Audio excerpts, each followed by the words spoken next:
Dawn on May 26, a Ukrainian Air Force pilot climbed into the cockpit of an aging MiG-29, a Soviet-era jet never designed to carry advanced precision-guided munitions. He was gearing up for an impossible mission, a direct strike on a Russian security agency, a target no one had dared to hit before.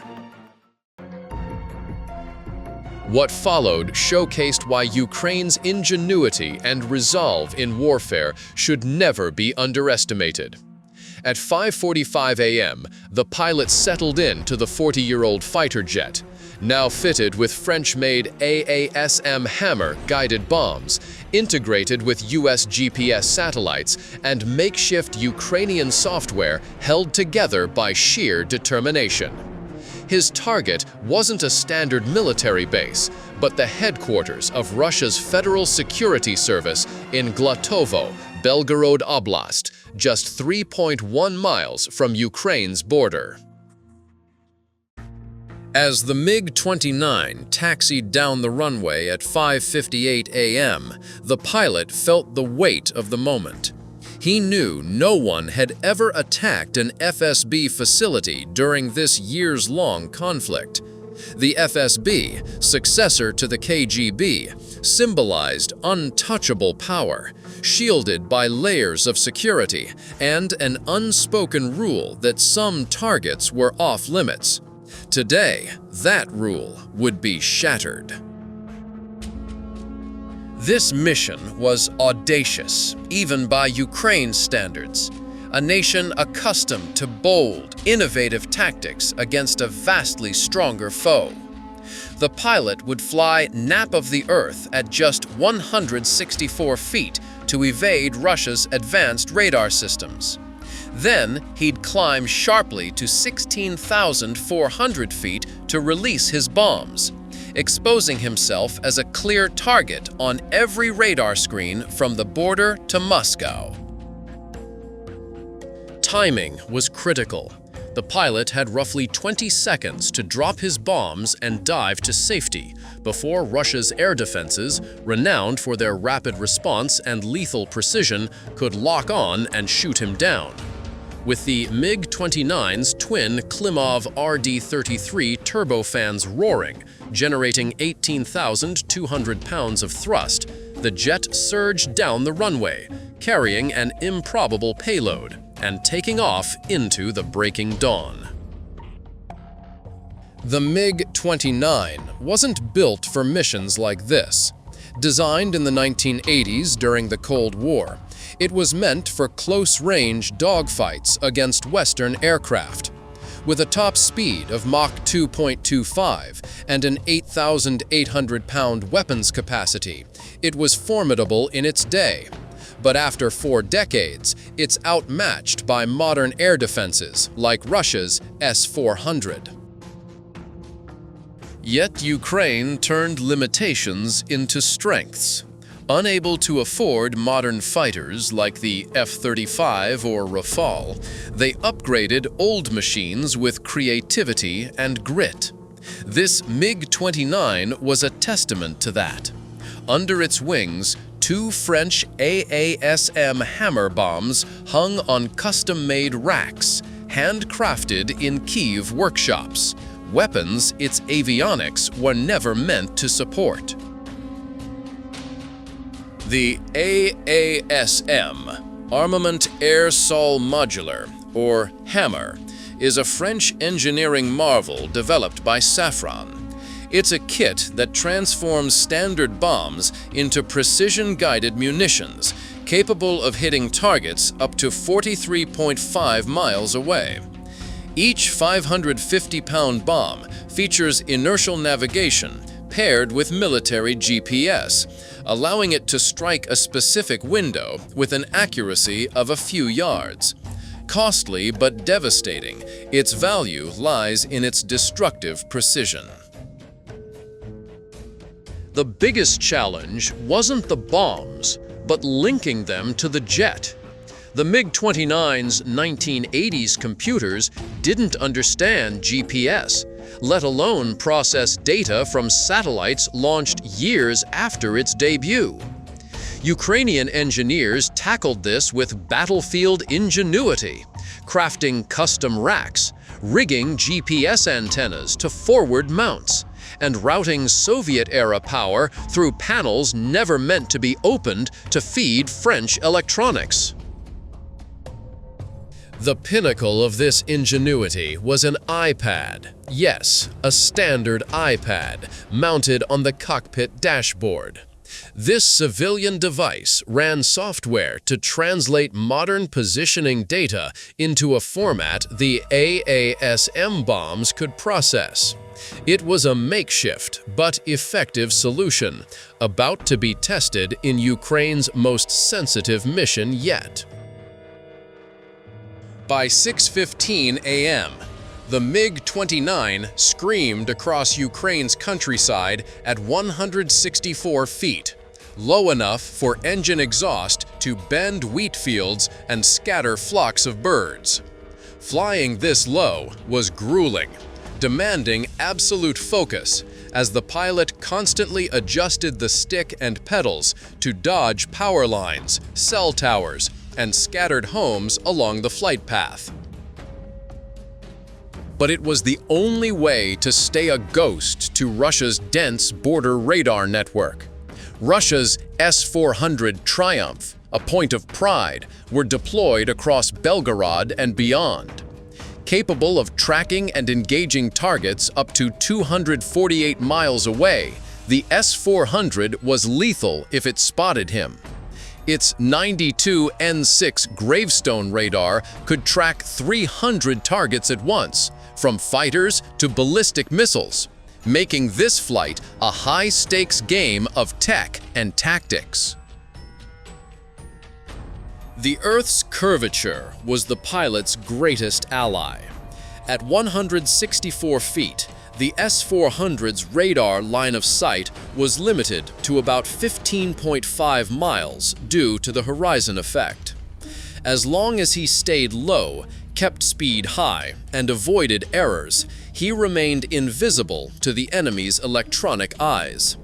But that invisibility would end at a critical moment. At 6:22 a.m., the pilot hit his pre-programmed waypoint and yanked the stick. The MiG-29 responded instantly, its nose pitching up at a 45-degree angle, G-forces pinning him to the seat as the jet climbed from 164 feet to 3,280 feet, then 6,560 feet, and finally 16,400 feet in seconds. The altimeter spun wildly as the cockpit's radar warning system erupted in chaotic beeps.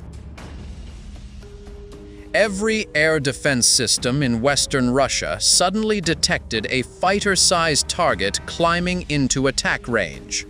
The 92 N6 gravestone radar of a nearby S-400 unit locked on, calculating speed, altitude, and trajectory with chilling precision. In moments, the fire control system would have a firing solution, and 48 N6 interceptor missiles would launch. But the pilot had one edge: surprise.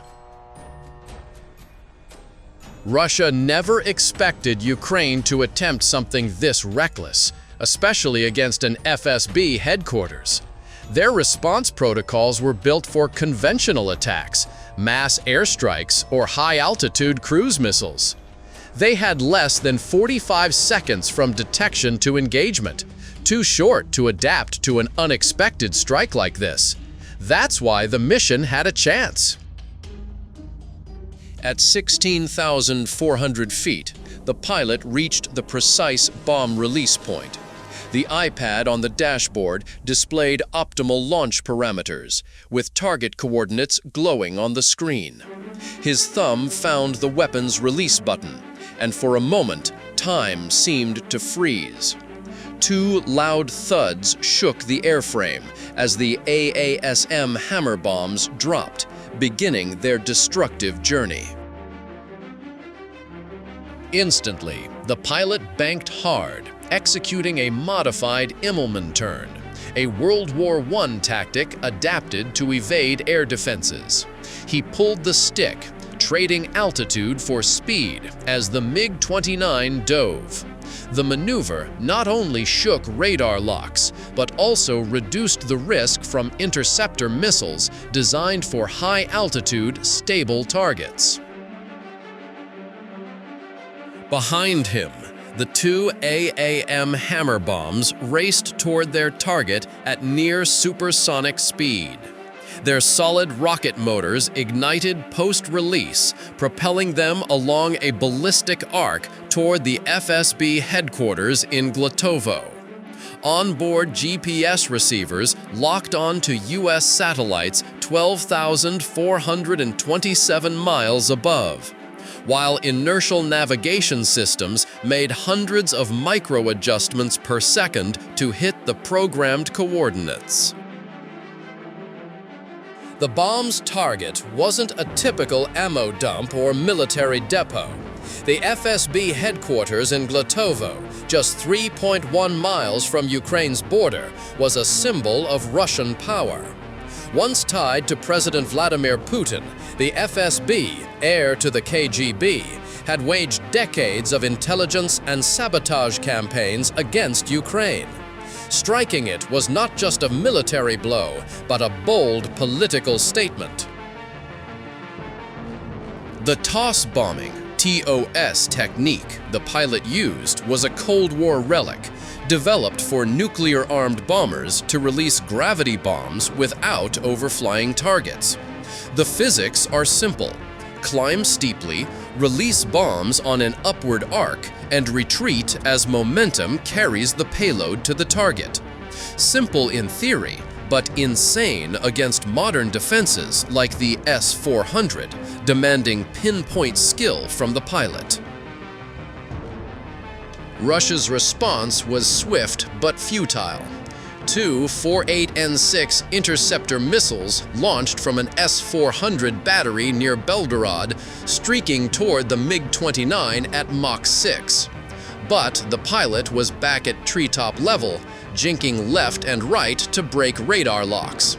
The 48N6 missiles, built to down high-altitude bombers, couldn't track a low-flying, erratic target. They sailed harmlessly overhead, their proximity fuses finding only empty sky. Meanwhile, the AASM Hammer bombs pressed on. Less than 2 minutes after release, at 6:27 a.m., the first bomb punched through the roof of the FSB headquarters. Its shaped charge warhead detonated on impact, a molten copper jet slicing through steel beams and concrete floors. The bomb's fuse, programmed with a 0.025-second delay, counted down with electronic precision as the warhead burrowed through the building's upper levels.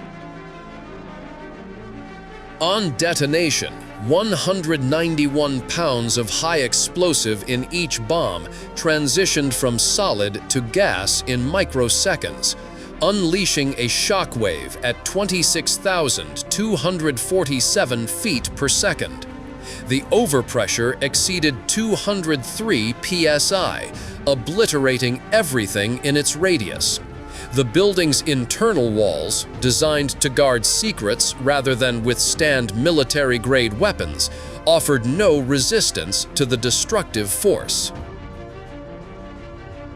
A reflected pressure effect amplified the devastation.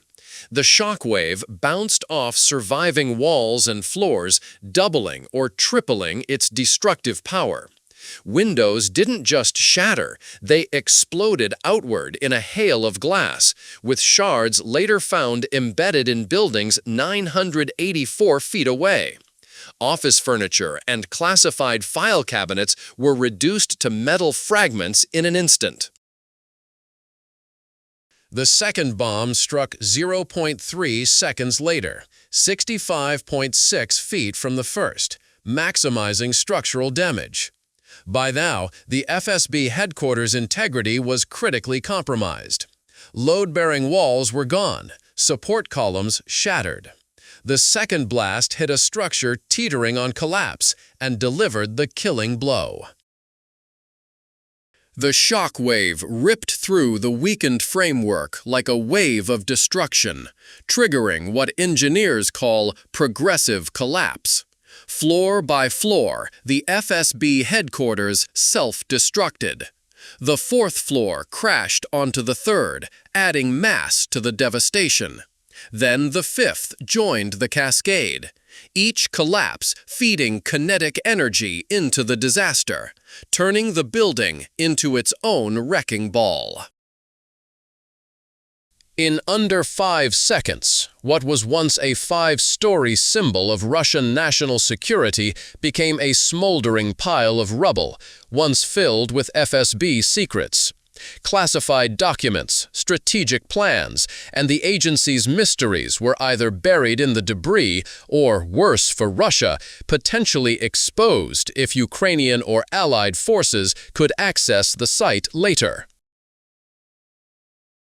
At a nearby S-400 unit, Lieutenant Smirnov, commanding an early warning radar team, couldn't stop the disaster. At 6:19 a.m., his radar detected a fast-moving target climbing rapidly from low altitude, 24.8 miles southwest of his position. The system flagged it as a fighter, likely a Ukrainian MiG-29, based on radar signature and climb rate. Smirnov had just 45 seconds to act, and the clock was ticking. The S-400 Triumph he commanded was, in theory, the world's most advanced air defense system. Each unit integrated components working in harmony. The 92N6 Gravestone radar could track 300 targets simultaneously at over 373 miles. The 48N6 missiles had a 248-mile range and could hit targets from ground level to 98,425 feet. The system could even intercept ballistic missiles, making it Russia's crown jewel of air defense. But that sophistication came with a fatal flaw: time. The S-400 needed nearly 10 seconds from detection to engagement for low-altitude pop-up targets. First, the search radar had to detect and classify the threat. Then, the fire control radar needed to lock and compute a firing solution. The missiles themselves took 3 seconds from launch command to liftoff, plus travel time to the target. For high-altitude bombers or predictable cruise missiles, this worked flawlessly. Against a fighter executing a TOS maneuver like Ukraine's MiG-29, the response time was disastrously slow. The S-400 was optimized for aircraft and missiles, not small guided bombs with unpredictable trajectories. The 48N6 missiles were massive weapons for downing bombers, not ideal for precision munitions. It was like swatting a fly with a sledgehammer, and here the fly escaped before the hammer fell. At 6:26:45 a.m., 2 48N6 missiles launched, streaking toward the AASM Hammer bombs at Mach 6, but the angle was all wrong. The bombs were diving near vertically, presenting a minimal radar cross-section. The fire control computer's intercept probability dropped from 85% to 12% as the missiles struggled to track the plunging targets. They passed 656 feet from the bombs, close enough for proximity fuses to trigger in normal conditions, but the bomb's terminal velocity and steep dive put them beyond reach. The 48N6 warheads detonated harmlessly, shrapnel scattering in empty air, while the French bombs zeroed in on Glatovo with lethal precision. This strike wasn't just a military operation. It was a bold political message to the Kremlin. No target is untouchable, not even the FSB, once a sacred bastion of Russian power. For Ukraine, it was a morale victory, proof they could hit where the enemy least expected, despite technological and resource disparities. To grasp the strike's significance, consider the Ukraine-Russia conflict's historical context. Since Russia's 2014 annexation of Crimea and support for Donbass separatists, Ukraine has faced an uneven fight. The FSB has been central to Russia's intelligence and sabotage operations against Ukraine, from cyber attacks to arming eastern militias. Hitting the FSB wasn't just about destroying a facility. It was Ukraine's way of saying they won't bow to covert aggression. Back to our pilot. This unsung hero completed a mission few would dare imagine. As he dove back to low altitude after releasing the bombs, his heart pounded. Every second was a second survived, a second closer to a safe base. The MiG-29's cockpit shuddered in the high-speed airflow, just dozens of feet above the ground. But he couldn't afford to lose focus. One mistake could mean crashing into an obstacle or being spotted by radar again. At the Ukrainian Air Force base, commanders and technicians monitored the mission via faint radio signals. They couldn't know if the pilot succeeded or survived. Each minute was tense as they awaited confirmation that the bombs hit and the pilot was returning. This wasn't just a military operation, but a test of a nation's ingenuity and courage. Technologically, the AASM Hammer represents a leap in precision weaponry. Developed since 2000 by Francis Safran, the AASM is a kit that upgrades standard bombs into highly accurate guided munitions. Each bomb has three key components: a nose section with a military GPS receiver and laser ring gyro, a midsection with a solid rocket motor for extended range, and a tail with control surfaces for terminal guidance. The AAM's nose is the guidance system's heart. Its military GPS receiver links to satellites 12,427 miles up, delivering real-time coordinates. But the French, learning from U.S. experiences in Iraq and Afghanistan, knew GPS jamming is standard in modern conflicts. So they added inertial navigation, capable of guiding the bomb within 33 feet of a target using only positional memory and motion laws, even if satellite signals are lost. The AAM's midsection houses a solid rocket motor, making it a hybrid missile. Unlike the U.S. JDAM, which glides to targets via freefall, the AAM's powered flight extends its range to 43.5 miles and provides energy to penetrate hardened targets. The motor burns for 15 seconds, pushing the bomb to Mach 0.8, fast enough to complicate last-second intercepts. The bomb's tail has sophisticated control surfaces, adjusting 50 times per second. Paired with the guidance system, they enable complex flight paths, even looping to hit targets from unexpected angles. For the FSB headquarters, the bombs were programmed to dive near vertically through the roof, maximizing internal destruction. But this advanced tech was useless without Ukraine's ingenuity. Integrating the AASM into the MiG-29 was a technical feat, blending incompatible hardware and software. The iPad, with its data conversion software, bridged a decades-wide technological gap. This mission was more than a technological win. It was a triumph of spirit.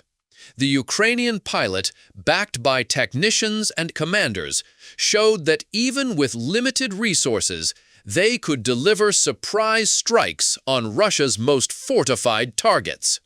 It's a reminder that in war, creativity and resolve can overcome military disparities. Russia's response will likely be fierce.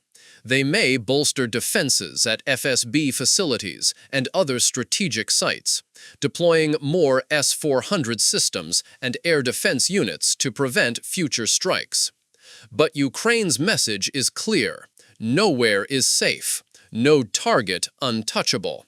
Though a tactical strike, it carries strategic weight, shaking Russia's confidence in the inviolability of its power structures. For the pilot, returning to base isn't the end. He'll face more missions, more challenges, in a war where every day is a fight for survival.